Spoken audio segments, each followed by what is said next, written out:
สบายดีลูกค้าทุกท่านเนาะมีลูกค้าหลายคนว่ากล้องโซลาร์เซลล์ใช้ไฟฟ้าบ่เนาะอันนี้ไม่ใช้ไฟฟ้าเนาะเป็นกล้องที่ว่าใช้ทำงานแสงอาทิตย์เนาะในตัวเครื่องมีแบตเตอรี่แล้วก็อันนี้เป็นแผงโซลาร์เซลล์ที่ว่าใช้แสงแดดเพื่อเป็นตัวเป็นแดดของเขาเดี๋ยวมาทดสอบวิธีการใช้งานเนาะเป็นระบบอินเทอร์ซีเนาะการติดตั้งของตัวนี้เนาะแล้วก็มาลองทดสอบนี้เนาะคือกินใจแล้วก็แล้วติดตั้งมาเกิน5 นาทีแล้วก็เก็บกินใจกันแล้วเนาะ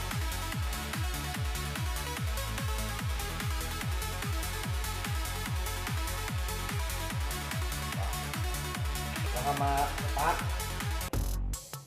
กล้องมีระบบเปิดอันนี้ที่ใช้แบตเตอรี่สำรองเนาะตัวกล้องมาเลยเนี่ยที่แบตเตอรี่สำรองที่เป็นรุ่น2 เลนเด้อลูกค้าที่เป็นกล้องรุ่น2 เลนเนาะการติดตั้งก็บ่ยาก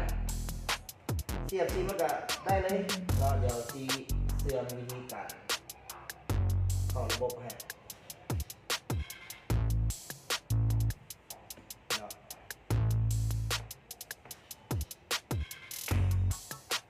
แค่ลูกค้าโหลดแอป V380 เนาะ V380 Pro เนาะแล้วก็เข้าไปที่ตัวแอปเลยการติดตั้งแป๊บเดียวซื้อไปติดตั้งเองได้เนาะทางเขามีทางระบบ Wi-Fi แล้วก็ระบบใช้ซิมเนาะส่วนหลายที่ขายดีเป็นระบบใช้ซิมลูกค้ามักของติดสวนติดหนองปลาเนาะ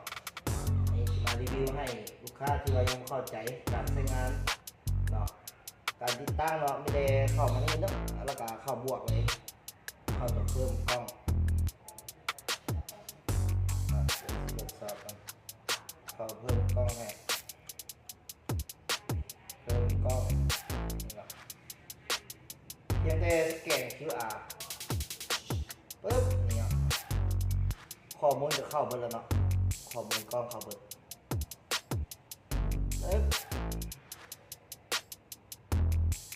กำลังทำการเปิดกล้องนี่เนาะถือว่าใช้งานได้แล้วติดตั้งบ่ยากเนาะอันนี้เนาะติดตั้งบ่ยากเพราะค่าที่บังคับให้เลยใส่ซ้ายไปขวาได้เนาะกล้องเลยลุมปรับซ้ายปรับขวาได้ขึ้นลงได้เด็ดเนาะ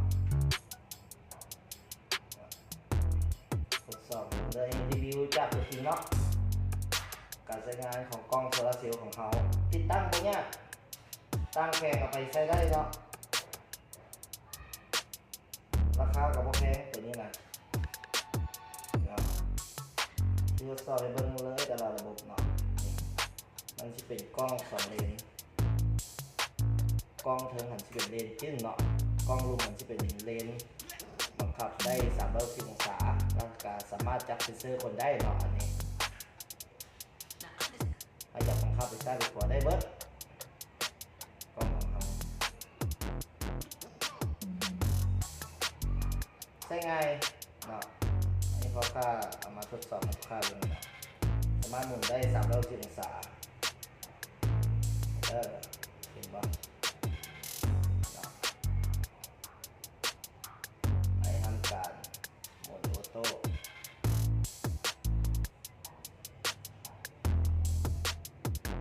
ก็มีซ้ำนี้เนาะ